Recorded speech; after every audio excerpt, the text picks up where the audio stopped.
So, ladies and gentlemen, I want to thank you for joining us today and for being part of our 2014 election program. My name is Mike Schoenfeld. I'm the Vice President for Public Affairs and Government Relations at Duke University. Today we are going to be talking about international relations, foreign policy, and national security and their relationship to the 2014 midterm elections. I'm pleased that we are joined today by two experts that would actually not be doing them justice. I would say we are joined today by two of the most expert analysts and practitioners in this space. Here at Duke, my colleague Peter Feaver, who I'll introduce in a moment. And in Washington, Duke alumnus and friend and colleague Paul Tiller, who may or may not be wearing pants. He's not sure. I am indeed wearing pants. That's okay. So as has become the standard and the format for this program, we're going to start by asking Paul and Peter to introduce the topic and talk a little bit about this particular issue. And then we will open it up for questions from our audience here at Duke and also from our audience at Duke in Washington. I want to first introduce. A lot of pressure. And we're live too on the internet, where nothing ever goes away. So let me introduce. That's what I'm afraid of. Let me introduce our panelists first. Here with me at the Forum for Scholars and Publics at Duke University is Peter Feaver. Peter is Professor of Political Science and Public Policy and the Director of the Triangle Institute for Security Studies and the American Grand Strategy Program. In addition, Peter is a contributing editor to Foreign Policy magazine and a contributor to the magazine's Shadow Government blog. He has twice served as a member of the National Security Council staff, most recently from 2005 to 2007, when he was a special advisor for strategic planning and institutional reform, responsible for national security strategy, regional strategy review, and other political military issues. He is also a frequent and widely sought-after commentator on national security affairs. At Duke in Washington, we have Paul Tiller. Paul is a 1993 Duke graduate, actually a former student of Peter Feaver's, who is now... Yeah, that you had to say that, they know how old. And is now the Chief of Staff to U.S. Senator Ted Cruz of Texas. Paul is a 14-year veteran of Capitol Hill, beginning his tenure with the House Committee on Administration in 1999. In 2001, he became the legislative director for the Republican Study Committee, the caucus of House Conservatives that plays a major role in key policy areas ranging from the federal budget to defense. During his 12 years with the RSC, he took on roles of increasing responsibility, ultimately serving as the executive director. Paul is also a member of the Duke DC Board and a vice president of the Duke Alumni Association. Before I turn it over to Peter to begin opening comments, I just want to read a paragraph from an article that was actually just posted on the New York Times website by Jeremy Peters. The headline is, GOP theme in fall election. It's a dark and unsafe world. Darkness is enveloping American politics. With 4 weeks to go before the midterm elections, Republicans have made questions of how safe we are from disease, terrorism, or something unspoken and perhaps more ominous, central in their attacks against Democrats. The message is decidedly grim. Mr. Obama and the Democratic Party run a government that is so fundamentally broken, it cannot offer its people the most basic protection from harm. Hear it on cable television and talk radio, where pundits and politicians play scientists speculating on whether Ebola will mutate into an airborne virus that kills millions. See it in the black-hooded, machine gun brandishing Islamic fighters appearing in campaign ads. Read about it in the unnerving accounts of the Secret Service leaving President Obama and his family exposed. Peter, 3 months ago even, this election was probably going to rotate around some variation of Obamacare, and today we are in a dark and ominous world. How did we get here? What does it mean? Well, thank you for that. Let me set the stage. I want to make 7 points that set the stage and answer your question. The first point is that presidential elections are usually about the economy more than they are about foreign policy, and midterm elections are even more so, usually more about the economy than foreign policy. So foreign policy usually matters a little bit more in presidential elections than in midterms.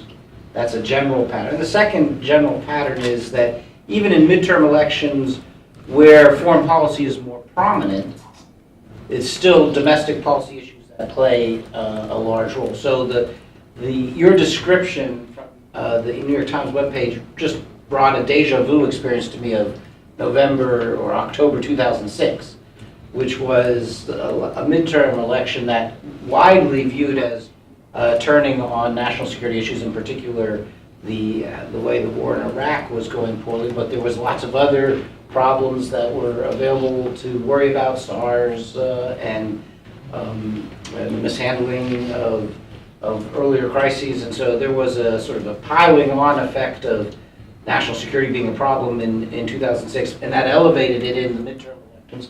But even then, there were likely other factors, even domestic factors like scandal-ridden candidates and whatnot, that were as decisive. So even in midterm elections that appear to be about foreign policy, there's probably still large chunks of domestic policy and even local politics, just the candidate quality of that matter.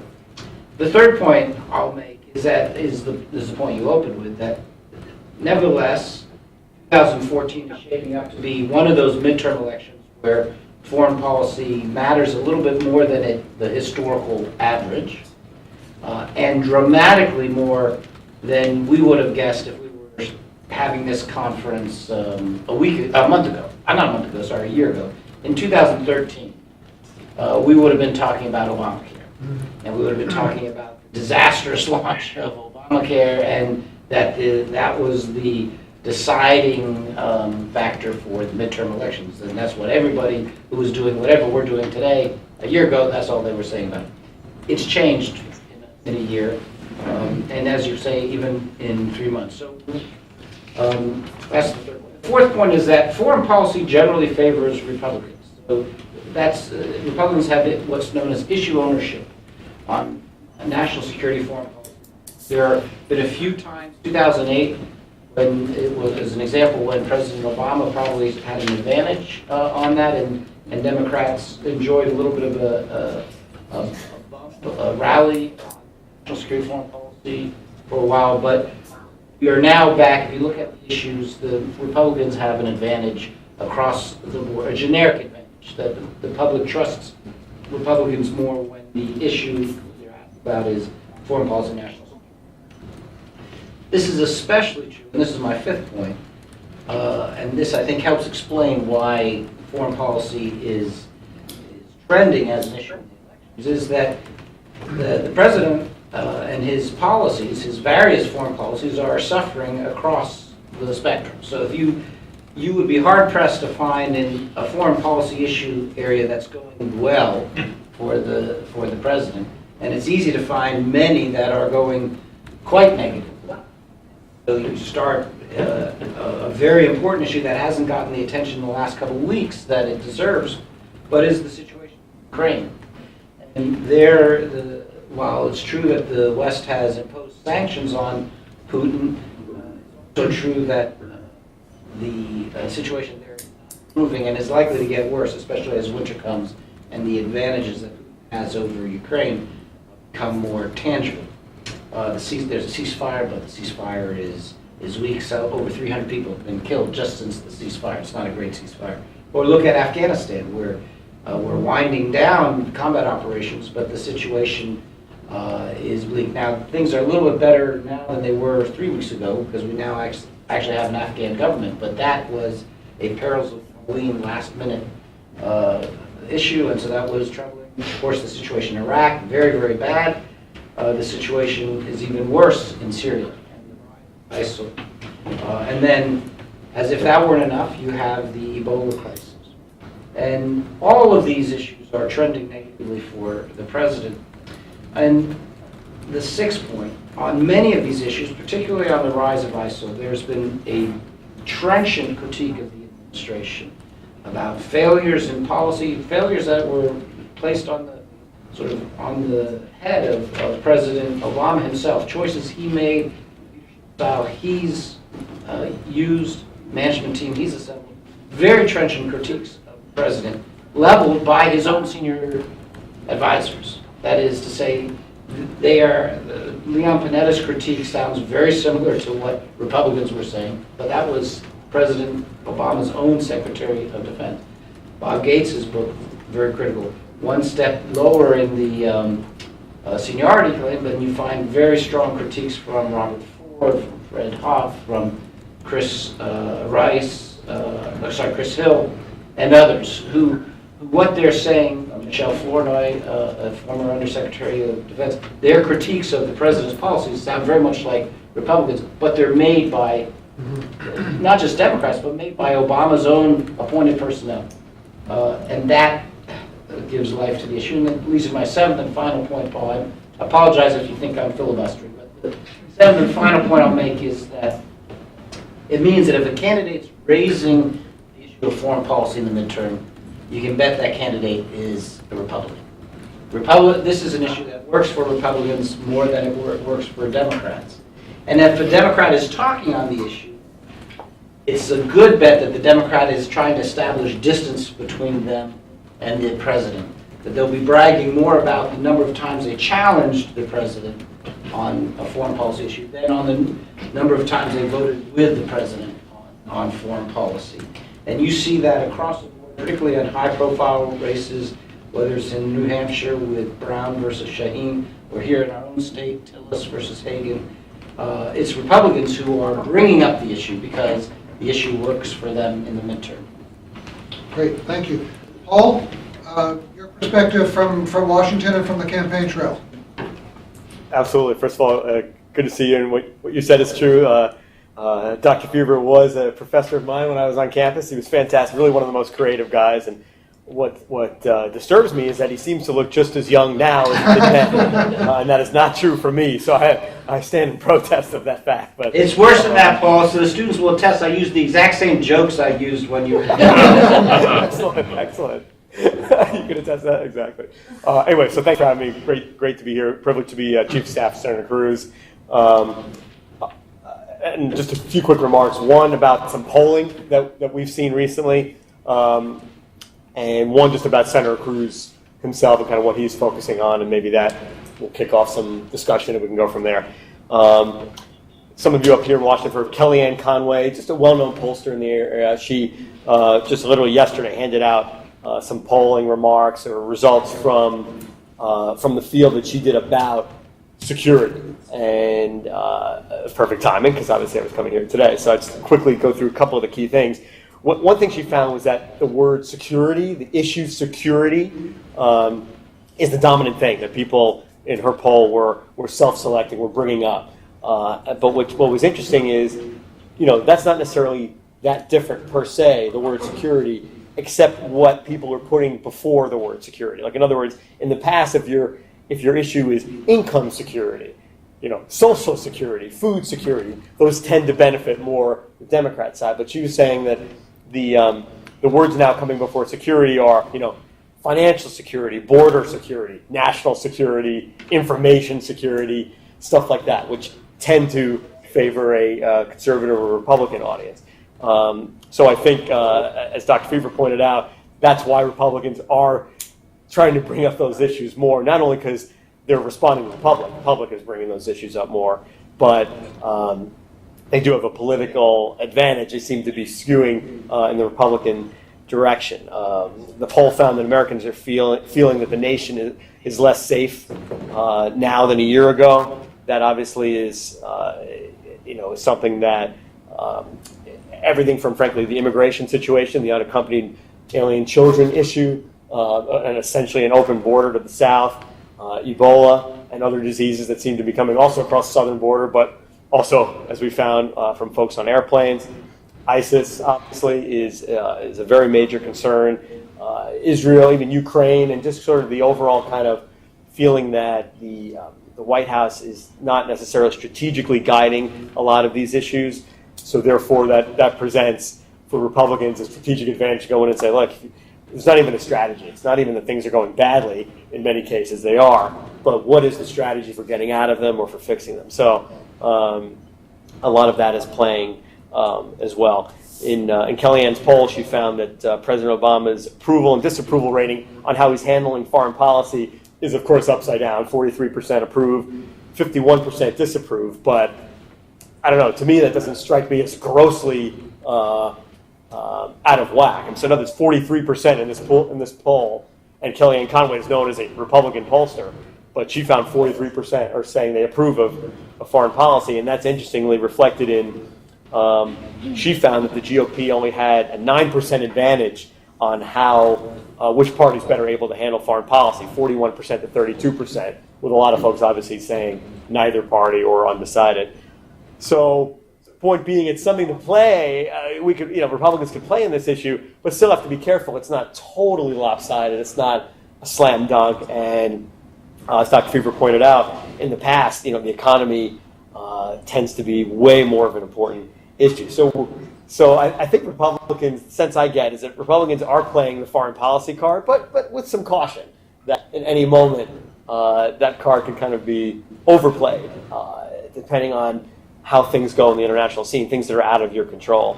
So those are some interesting things, I guess, from this poll. In terms of Senator Cruz, he is very much focused on the foreign policy issue. First of all, those happen to be the issues he believes in most passionately these days. This is before we even got close to Election Day. I started with him back in January. It was that way since day one.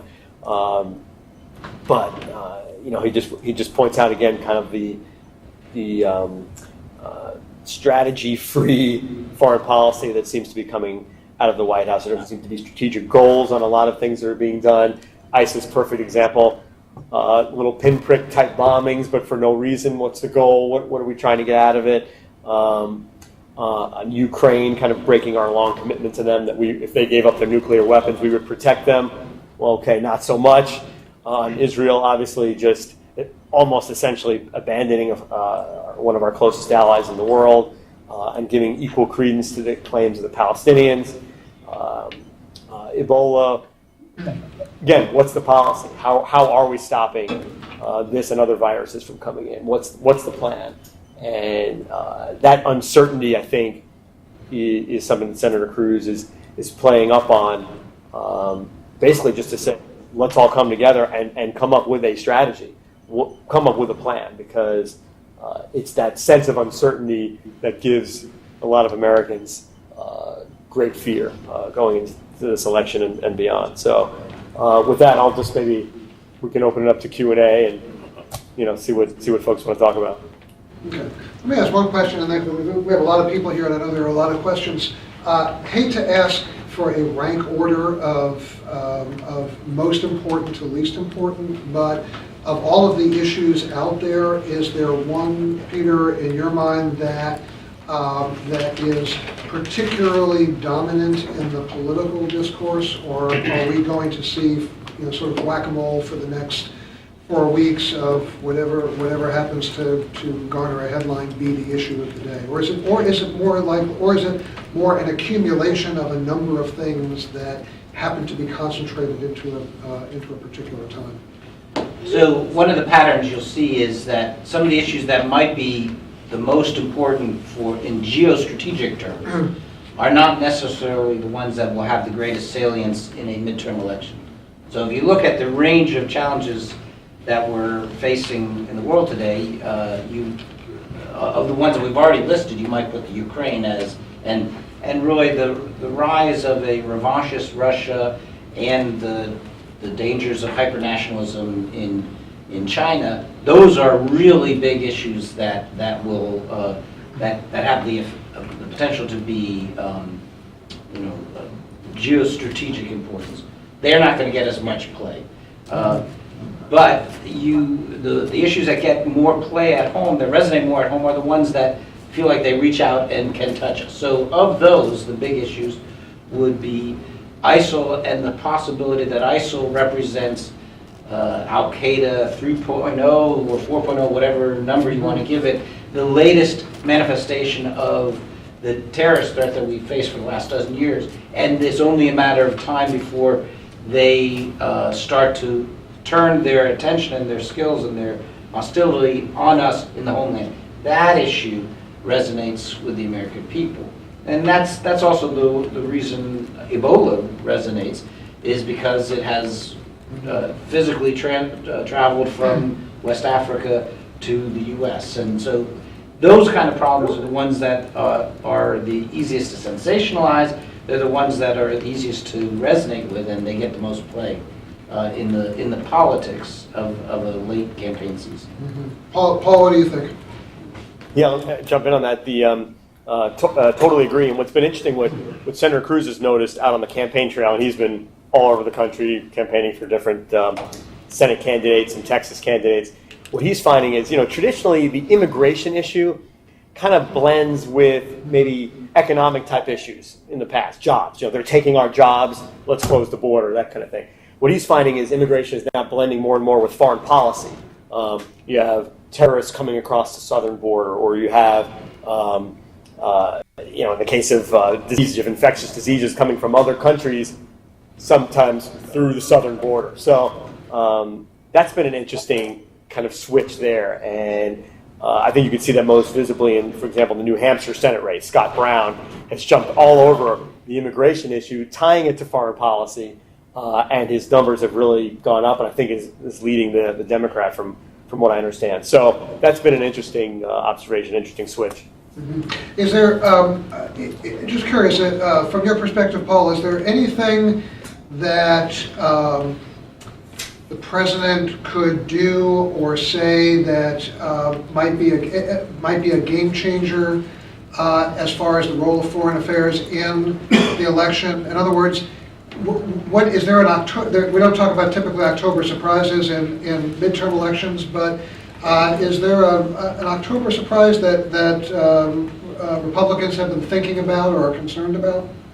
That's a good question. I think, frankly, he could, if he wanted to mute some of us, for example, I think the easiest way really would be to just come out with some bold, aggressive, assertive, defined plan, objectives, strategic goals, and that would undercut, I think, a lot of what Republicans have been saying, that, again, there's no plan, there's no strategy, what's the goal?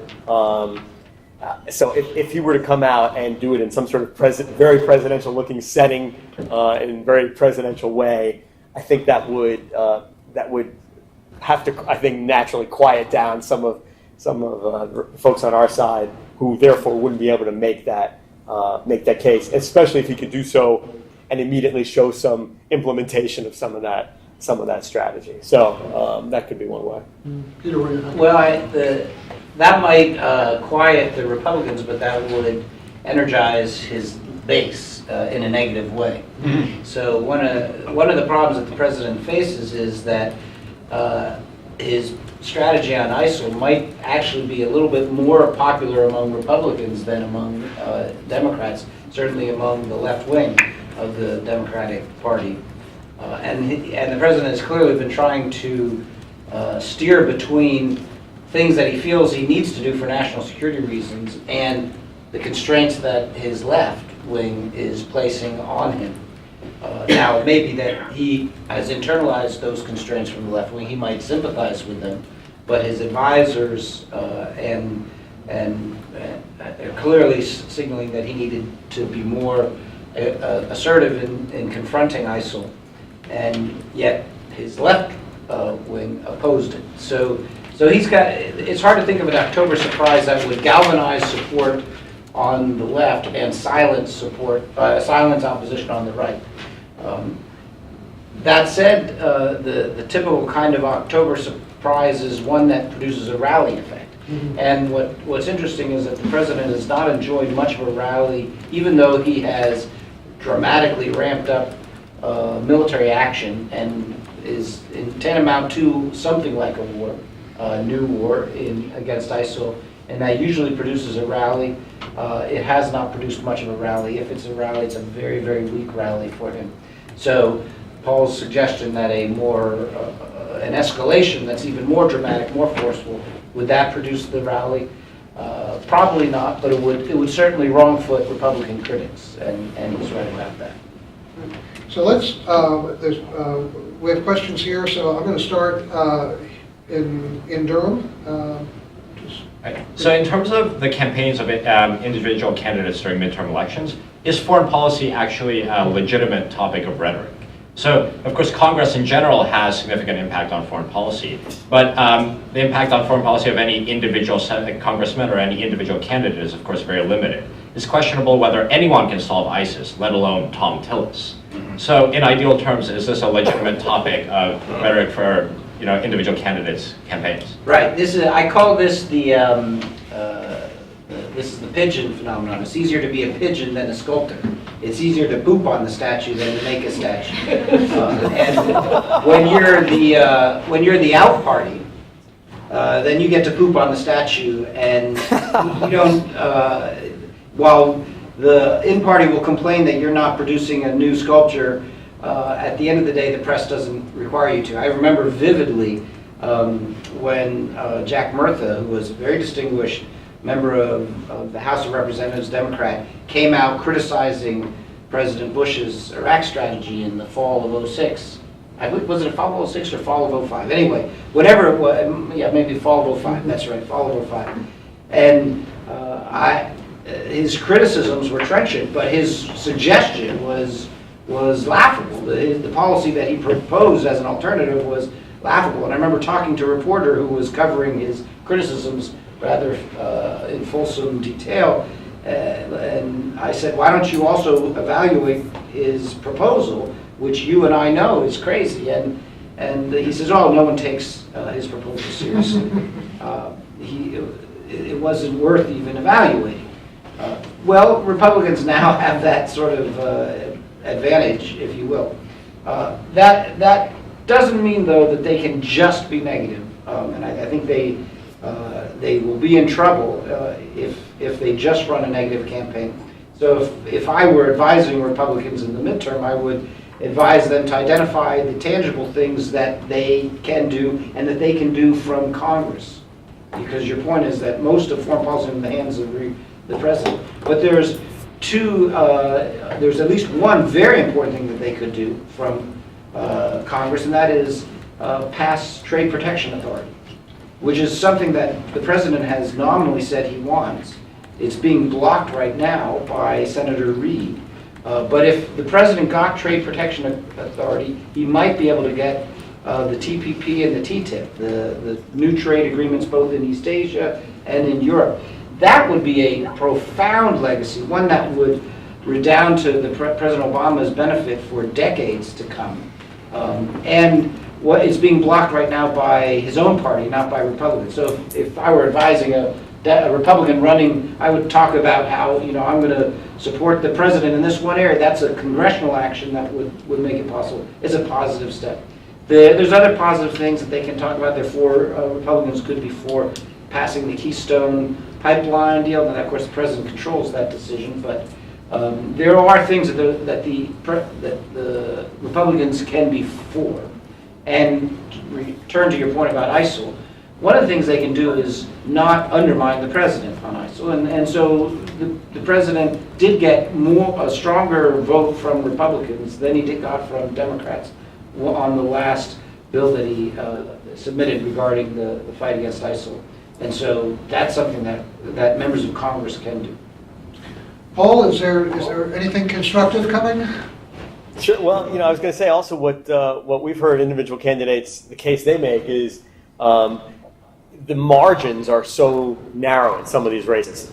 North Carolina being a perfect example, and a lot of key Senate races, the margins are so narrow. And any poll shows somebody up by 5, something the next day that person is down by 5, then it's 2 or 1.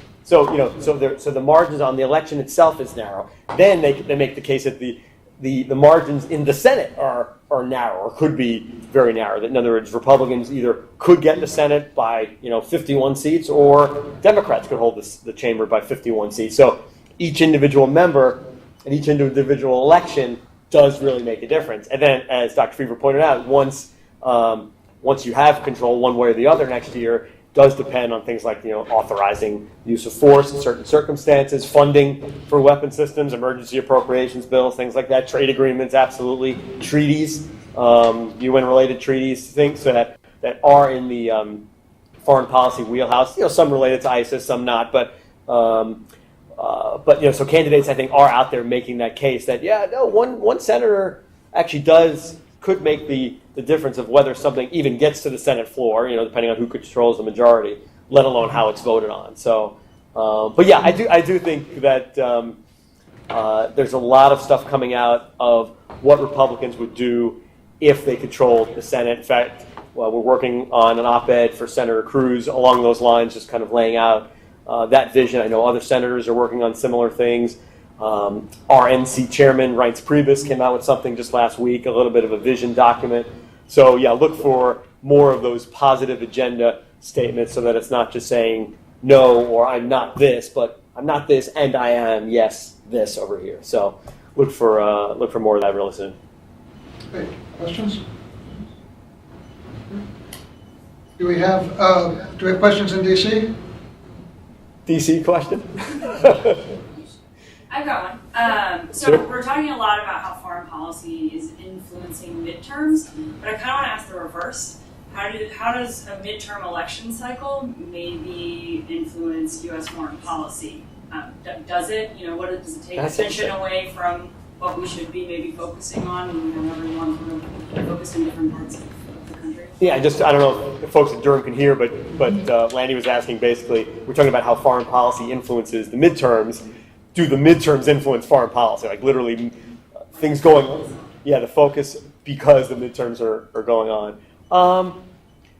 I don't know. I mean, so much of what we're focusing on in foreign policy is out of our control, meaning everything from Ebola to ISIS. These are things that are happening. We're reacting to them. It's hard to control, we can control our reaction to it, but not the event itself kind of thing. And also, again, as Dr. Feaver pointed out, the traditionally, we've approached, I think both parties have approached this election saying, well, it's going to be about pocketbook issues, healthcare, et cetera, and almost maybe have found themselves surprised to be like, wow, as Mike said to start, Obamacare is almost hardly being mentioned compared to some of these security issues. And again, as we were talking about on the poll, financial security, information security, national security, border security, et cetera. So I'm curious to hear what Durham has to say, but I would say it is more the foreign policy influencing the midterms rather than the other way around. But let's see what Durham thinks. Well, I would say depending on the outcome of the midterm, the impact could be quite profound. So if the Senate flips, so now you have a Republican Senate and a Republican House, then that could have quite profound consequences. It would mean that a number of the foreign policy initiatives that the president was hoping to get through that require congressional approval are unlikely to see much progress on, and it would also increase the chances that some of the other priorities, and I'm thinking now of especially of trade promotion, that would have a better chance of happening. So I think the consequences for foreign policy in the last 2 years of the administration could be significantly affected by the outcome of the election. But the other aspect of that question is, what about the opportunity cost of actually running election, actually campaigning? And I think it's been pretty high. There's a number of challenges that you might say, if this were an off-election year, you might be able to get Congress to work on, especially in light of all of the other things that are making it clear that the status quo is unacceptable. So TPA, I've already beaten to death, but sequester is probably the most important problem bedeviling our national security that could be fixed from Congress, that Congress is unable to work on because it's an election year. And so that's a very important one. The opportunity cost is high there. And arguably, you would have Congress stepping up and actually debating and voting on some form of authorization endorsing the president's, formally endorsing the president's approach to ISIL if it weren't an election year. So in fact, they promised that they're going to vote on this after the election. So it clearly is delaying action on that. And that just creates further uncertainty. One of the biggest challenges that the administration has in the Middle East is all of the cumulative doubt that is shared across the region about America's staying power, this president's personal commitment to it. Very hard to motivate allies when they all think that the president is going to wrong foot them the way he did it last year in Syria with the Syrian Red Line. And that all of those things are compounded by the fact that we're in this 6-week freeze where nothing can be done with Congress. So I think there is an opportunity cost. That said, I let the record show, I strongly support elections. I support the democracy. The opportunity costs aren't greater than the value of democracy. But we should be realistic that there is some price to it. Yeah. So, was there a question? So that said, and giving all the requisite caveats and almost apologies that there are 25 months to go before the presidential election, lots of things could happen. The stock market just dropped 334 points today. Who knows what While we were talking? While we were talking, yes.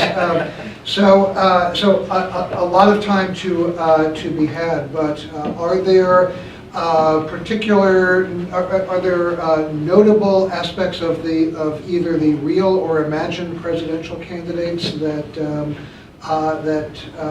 will be highlighted by this confluence of events of foreign policy events? I can't who wait. Wins, who wins? Who loses? I can't wait to see how Paul answers this one because this will put him on the hot spot. Oh, totally, absolutely. Do you want me to answer first, Paul, or do you want to answer first? No, you definitely go first. I've got to think of what I could possibly say on a live stream. So what we're laughing about is that there's an obvious front runner, so obvious that she's almost, anointed already on the Democratic side. And it's hard to imagine Secretary Clinton losing if she chooses to run. We can all sketch what-if scenarios, but she has as strong an advantage in the primaries as any Democrat in recent memory. So that said, if she's going to be challenged, one way that she might be challenged is from the dovish left on her. So foreign policy is one area where she's more in sync with the middle of America than she is with the base of the Democratic Party. And so you could imagine a quixotic challenge to her from the left that would be on national security, foreign policy grounds that she's too hawkish. I think she would welcome that, right? Because it would allow her to run to the middle earlier, and it wouldn't, realistically, I don't think it would dent her chances of getting it. That's on the Democrat side. On the Republican side, it's wide open. And on foreign policy in particular, there is a lively debate within the Republican Party. Some of the Republican Party's most prominent spokespeople, leaders, folks who can get on TV the easiest, differ markedly on foreign policy. So you have Rand Paul on the anti-interventionist side, and you have John McCain on the intervention side. John McCain's not running, but you have a number of more interventionist, more traditional Republicans who appear to be running, including someone who that Paul knows quite well. Senator Cruz in particular has staked out this issue as the distinguishing issue between him and Senator Paul. So he will say, that he's sympathetic with Senator Paul on a number of domestic issues, fiscal issues, a lot of the Tea Party agenda, if you will, but not the Rand Paul's wing of the Tea Party on foreign policy. That Senator Cruz does not go as far to the neo-isolationist end of the spectrum as Senator Paul is willing to go. And so there's a debate in the Republican Party on this. And up until 6 months ago, up until really the Ukrainian crisis, there was the momentum was probably with the Rand Paul wing. That they certainly had the energy. They were getting very favorable attention in the press, and their answers to problems, the "to hell with them" answer, sort of had resonated. And ever since Putin's invasion of Crimea, his invasion of Ukraine, and then the separate negative trends in the Middle East and the rise of ISIL, that's made it much, much harder for that wing of the Republican Party to withstand the second round of questions. And then what? Oh, so you say to hell with them, and then what? You're going to let Russia rewrite the rules of the international order. You're going to allow ISIL, the most capable terrorist organization since the rise of Al-Qaeda, you're going to leave it with impunity, et cetera, et cetera. And that's forced Rand Paul to move back towards positions that look a little bit more like the center of the Republican Party. And so I would say the trend lines in the last 6 months have gone against Paul and in the direction of the other candidates, the Cruzes, the Rubios, and then the establishment candidates like Jeb Bush and Governor Christie. So that's my answer, but Paul, correct me there. Yep. Is there anything you can say? Anything you want to not say? really. No, the truth is, hand to God, and nobody believes me when I say this, but I'll say it again. Senator Cruz has not decided whether he's running for president. He is still considering it, definitely, no question. But he has not decided, hand to God. And that is part of what he's doing this month as well. It's going around the country and just seeing if there's a there.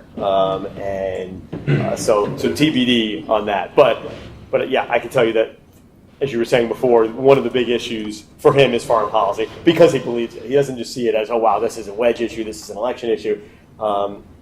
These are things that when we're in closed-door staff meetings, he brings up without us bringing it up. And we talk about, even if they're not action items, just literally he's interested in it, and we discuss it. So, but no, he's interested in a foreign policy that promotes American leadership, American strength, frankly, a foreign policy that is designed to protect us, the American people, protect our nation, protect the national interest, which sometimes is abroad, sometimes is right here at home, of course, promotes liberty, and just basically kind of advances just the American ideal that I think American foreign policy has tended to promote over the years. And going back to the immigration issue as well, and I keep coming back to it because, again, of that confluence of the two issues, what we found is interesting is sometimes in the past, wars or battles or terrorism overseas in the Middle East, people kind of see as over there.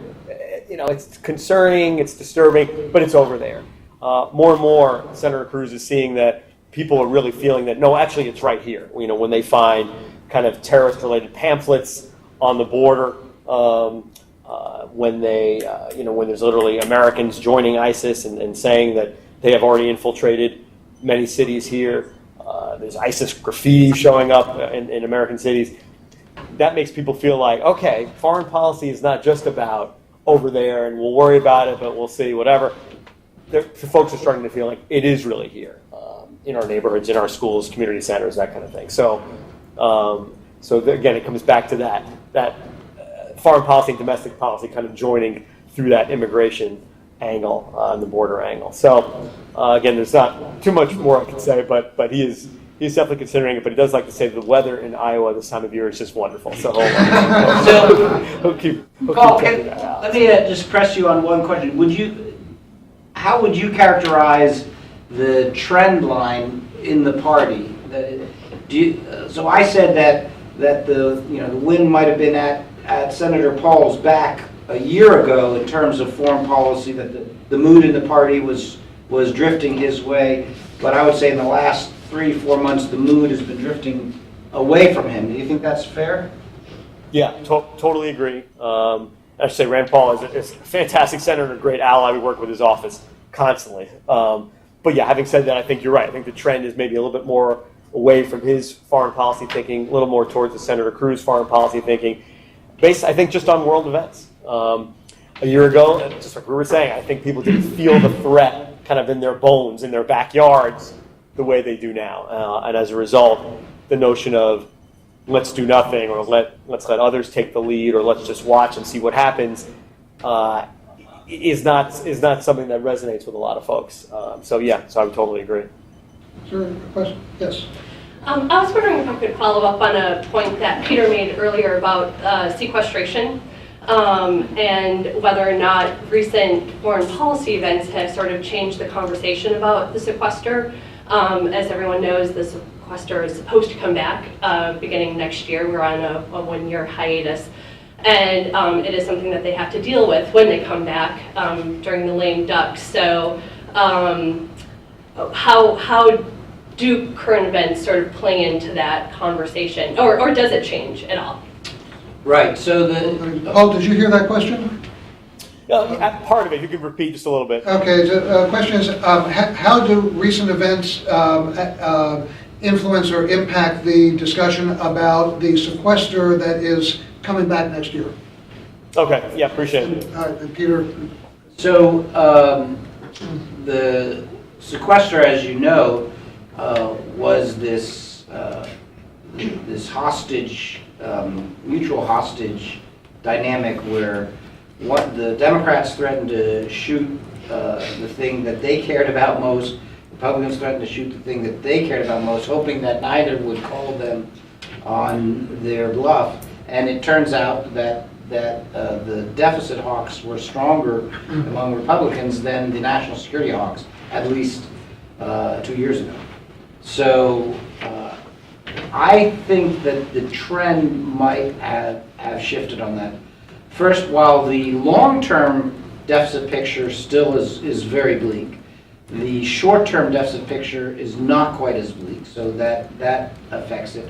But secondly, and more importantly, I think, from a political point of view, the short-term costs of the defense cuts are now coming into, are now being felt, and the premise of taking those cuts, that, well, we can afford to cut defense because we're not going to need the military in the near term because we're sure as heck not going to do the things that we have been doing.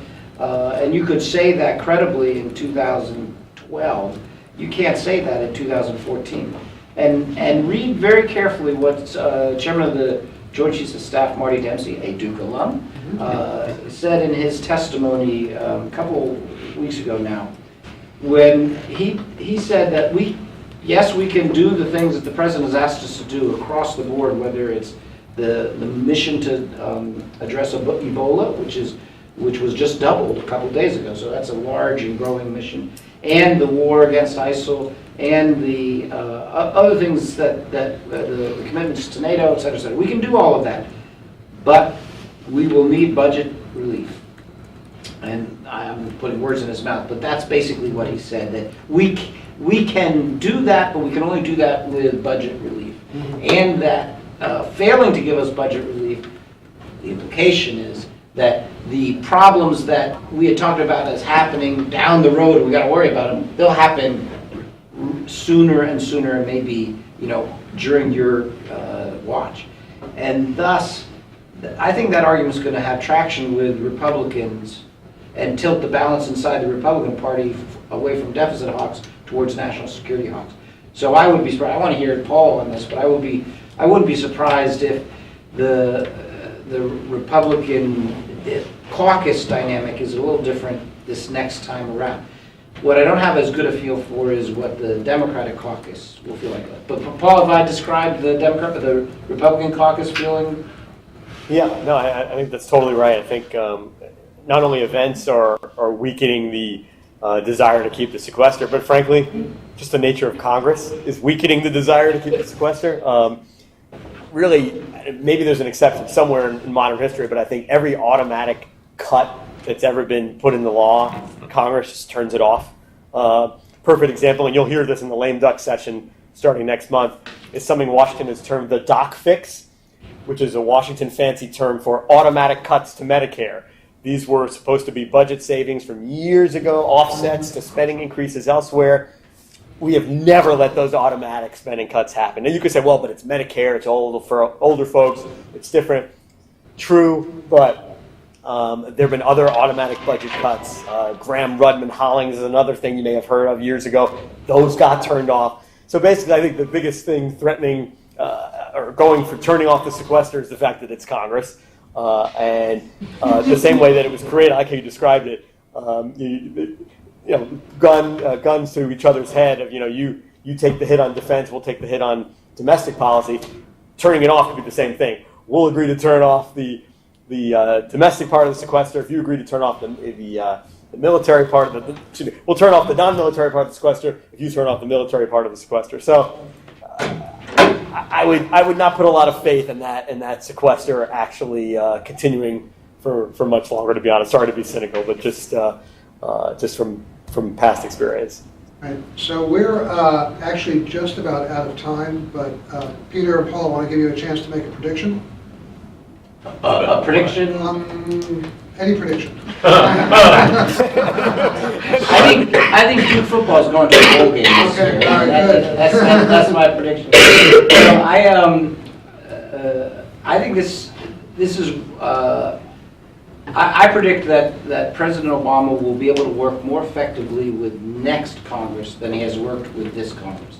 That I think, regardless of the outcome of the elections, and perhaps even especially if it's a Republican Senate, that he'll be able to work better with that. In one sense, he'll be freed from a number of the things that have constrained him up until now.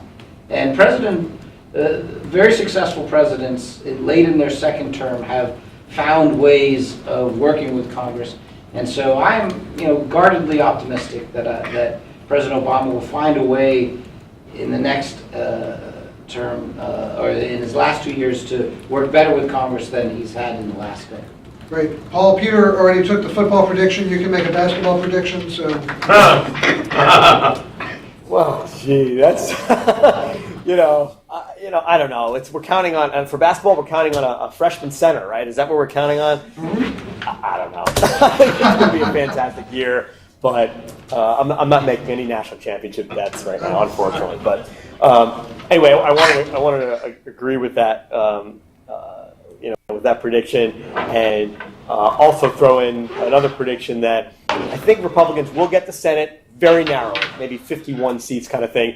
But I would predict that we will look back and may not necessarily be thrilled with that outcome. What I mean by that is, with such a narrow Senate majority, it may be very, very difficult to actually govern, to actually pass things. And you just have one senator who wakes up on a different side of the bed that morning, and there would be plenty in that category if you look at the list, and you can give effective control to the minority, to the Democrats at the time. So it may be harder than we think to pass things out of the House and the Senate next year, even with the Republican majority. But I do agree that if there are bills that actually are showing up on the president's desk, it's one thing to not have a bill show up and he can rally against something. When it's sitting on his desk, he may say, maybe I can't really veto this. So I agree with Dr. Feaver that it's you could see more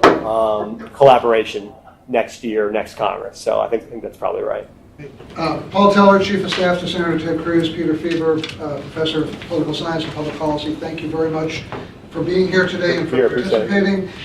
Reminder, next week our series will continue with a discussion of income inequality featuring Professor Sandy Darity from Duke and Valerie Wilson, the director of the Economic Policy Institute's program on race, ethnicity, and the economy. I want to thank the Forum for Scholars and Publics and Megan Minnell for her great work, and our colleagues at Duke and Washington, Alyssa Dack and Randy Elliott, and thank you all for being here today, and for those watching on the internet, thank you for being here, and we'll see you next week. Thanks.